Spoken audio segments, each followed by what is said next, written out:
All right. Bit of a trigger warning if you're sensitive about certain issues. I'm going to use transgenderism to make kind of a broader point. So if you're sensitive on that topic, you might want to leave now. All right, still here? Great. So, inclusion. Now, there's several different definitions here. I think there's a definition they would use in jewelry making. There's a definition they would use in blacksmithing. But the one you're probably thinking of, and I think we generally think of, is the idea of merging a merging a new group with a pre-existing group. That's kind of the what it means in social terms, I guess. And it can be a good thing. I don't want to say it can't. So if you take marathons, for example, right? Back in the day, marathons were run almost exclusively by men.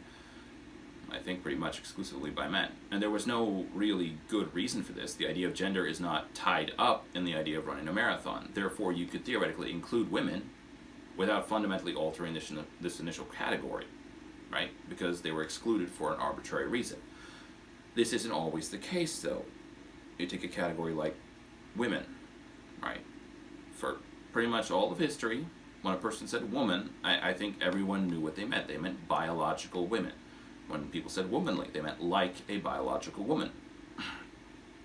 Then, later on, or more recently, the idea of gender came along. And then even more recently, the idea of gender ideology became popularized, I think. And then today, fast forward to today, we have people saying that, oh, these people's gender's expression is that of a woman. Therefore, we can put these people, these biological men, in the same category as women. Right?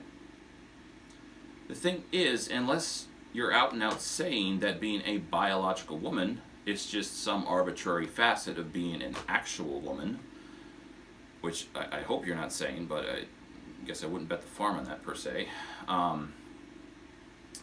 Unless that's what you're saying, you're not adding these people to the pre-existing category.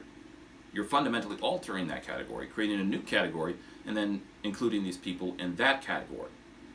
Which I suppose is, fine. Like, I don't think it's fine, but I guess if women are okay with being lumped in with this new group of women, then it's fine. But it's also now kind of a meaningless generalization, right? This new category you've created is no longer marginally circumscribed by either female anatomy or female predispositions, right? Oh, some woman had her wicked way with a girl. Well, rape culture is real. You got to get on that, women. It seems like you have a real problem there. What? No. Theoretically, this new category you've created could morph into anything or everything, right? So this is a meaningless generalization now. Point being, whenever you include a new group into a pre-existing group, to some extent you alter it. Now, if there's some arbitrary reason for the exclusion, well, all fine and dandy. You're not going to alter the functionality that much. You're not going to alter the initial group that much. You can merge them, no problem. If there is any utilitarian function to the initial exclusion, then it's not so fine and dandy. Anyways, I hope that made sense. All right, thanks for watching. Please like and subscribe, and leave a comment if you like.